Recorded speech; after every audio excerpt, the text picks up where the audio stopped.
Bienvenidos a Expreso de Oriente, soy Gabriel Colchen y esto es lo que veremos hoy.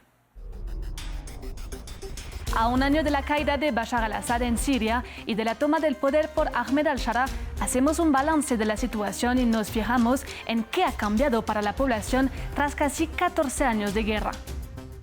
También nos detenemos en los grandes desafíos y riesgos para Siria, especialmente frente a la necesidad de unificar y darle representación a las varias minorías, y ante un vecino impredecible que ya le ha atacado, nos referimos a Israel.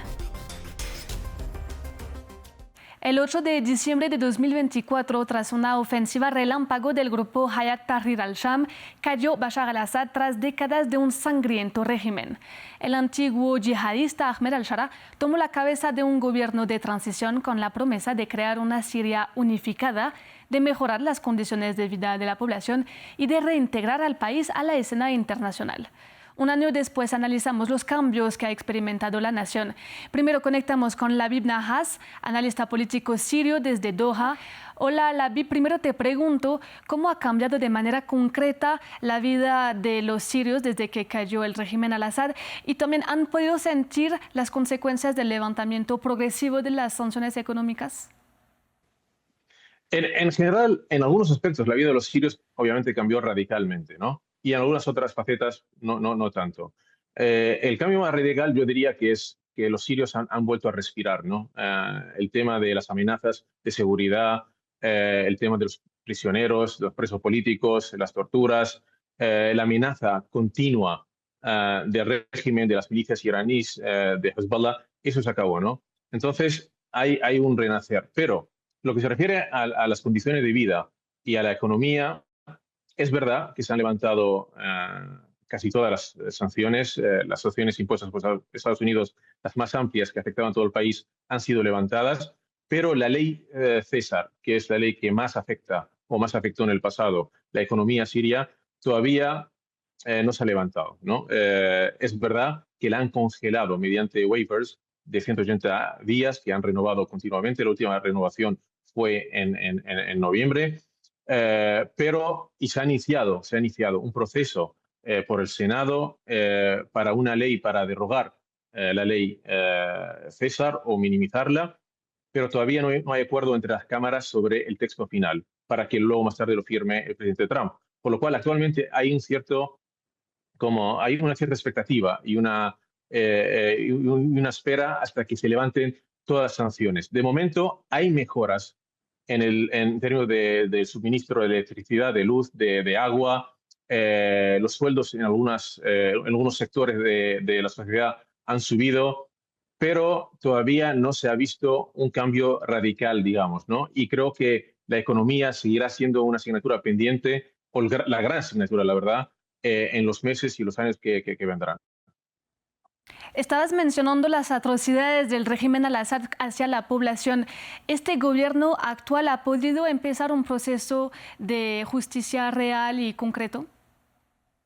Es verdad que las autoridades han formado la Comisión Nacional de la Justicia Transicional, pero hay que decir también que disfrutan de muy pocos recursos, poca experiencia, conocimiento, y hay un temor entre los sirios que a lo mejor el concepto de la justicia transicional no es una prioridad para las autoridades ahora mismo, porque puede ser que abra páginas de la historia reciente de Siria que no son convenientes para las autoridades, y también puede ser que afecten a figuras del ex régimen que han hecho reconciliaciones con las nuevas autoridades, ¿no? Durante la guerra civil, millones de sirios habían huido de su país. ¿Sabemos cuántos han vuelto? Bueno, números exactos es un poco difícil de decir porque hay retornos que no son permanentes. Ha habido muchos retornos, pero fueron visitas o, desgraciadamente, ha habido casos donde los que volvieron no encontraron las condiciones para quedarse en el país, ¿no? Sí es cierto que tras la caída del régimen, y como fue una caída muy repentina, ha habido una ola bastante fuerte y grande de sirios de todo el mundo que quisieron volver y muchos de ellos intentaron volver, de hecho. El problema es algo que veníamos discutiendo hace años, que es el concepto del entorno seguro, ¿no? El entorno seguro no solamente desde el punto de vista de seguridad, sino desde el punto de vista social, económico, humanitario, y que eso no se ha cumplido todavía en Siria. Se ha cumplido parcialmente simplemente por la caída del régimen, porque la mera desaparición del régimen ya en sí ha quitado gran parte de las amenazas que tenían los sirios y impedían su vuelta a Siria. Ahora bien, una vez pasado, digamos, o pasada la euforia inicial y los intentos de algunos refugiados o de muchos número de refugiados de volver, pues ahora mismo se encuentran con el desafío, primero, de seguridad. El país todavía no está estable, la economía, las condiciones no son las mejores.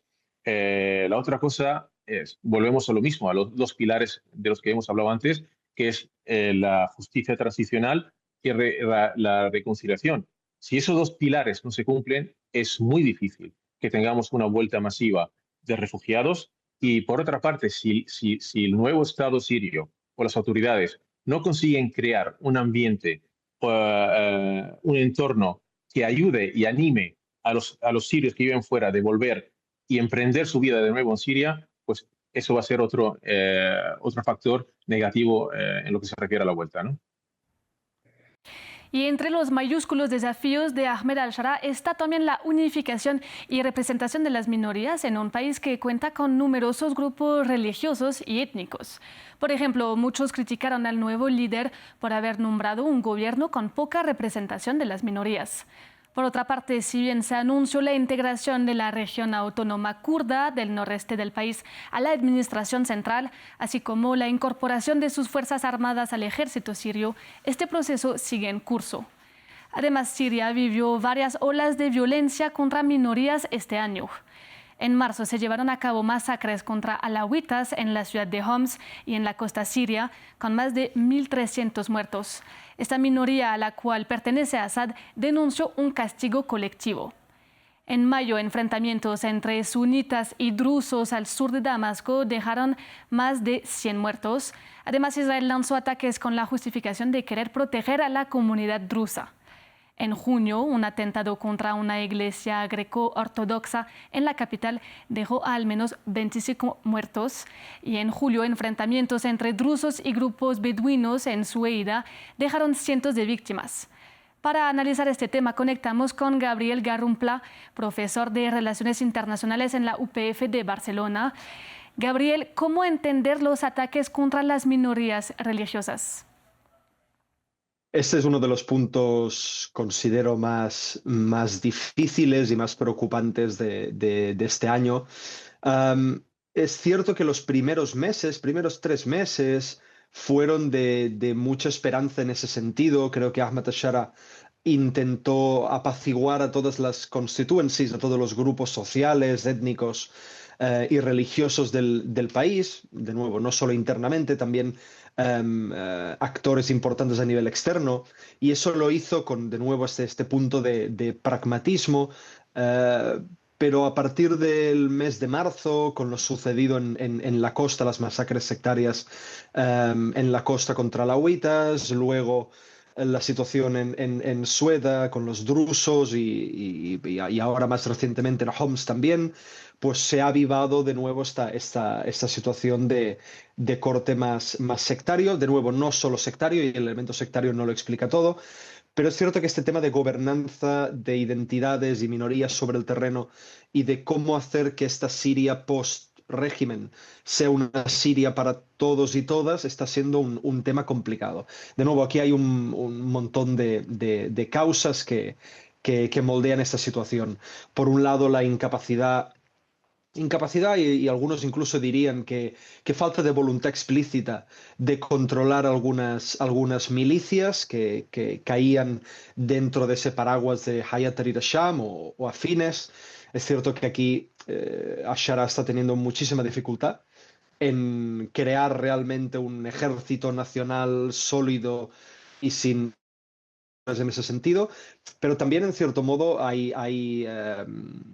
digamos, hay corrientes dentro de las comunidades en la costa y dentro de los drusos, por ejemplo, que también están avivando una oposición a Damasco, a veces con sublevaciones armadas, a veces con este titubeo con Israel que hemos visto en el caso de la Hizri en Sueda. Entonces hay varios mecanismos que no están permitiendo que Damasco consolide este control territorial y de gobernanza. Gabriel nos mencionaba los ataques de Israel en Siria. La BIP te pregunto ahora, ¿qué tipo de amenaza representa Israel ahora mismo para Siria? Israel ha sido un elemento, un factor bastante desestabilizador desde la caída del régimen de Assad y la llegada de las nuevas autoridades al poder. Israel tiene una visión muy clara sobre la seguridad en el sur de Siria y ha decidido crear una zona desmilitarizada, y eso lo ha conseguido, de hecho. Pero van más allá y están por la labor de crear una franja de seguridad que vaya más allá del acuerdo del 64, por lo cual Israel es una amenaza bastante grande y de hecho han lanzado más de 1.000 ataques en los últimos 12 meses, ataques aéreos, artillería, drones, incursiones que han causado la muerte de decenas de sirios, han secuestrado ciudadanos sirios y han apoyado a proyectos separatistas en el sur con algunas facciones de la minoría drusa y tiene muy buenas relaciones obviamente con proyectos muy semejantes en la zona controlada por los kurdos.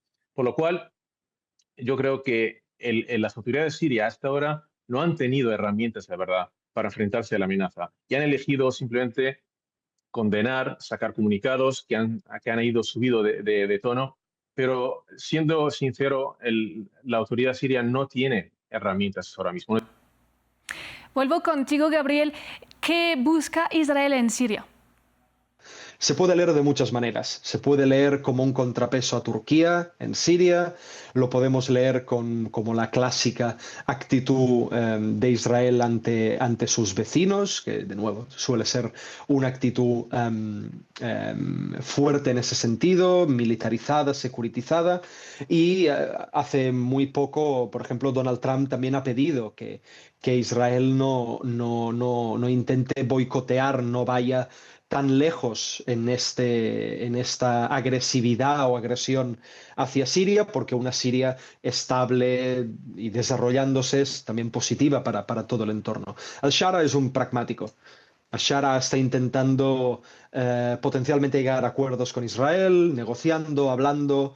Por primera vez en mucho tiempo ha visitado la Casa Blanca.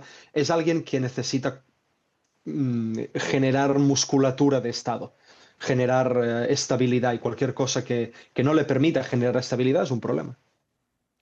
Gracias, Gabriel, por tu análisis. Gracias a vosotros, un saludo. Llegamos hacia el final de esta edición de Expreso de Oriente. Muchas gracias por acompañarnos y sigan con nosotros.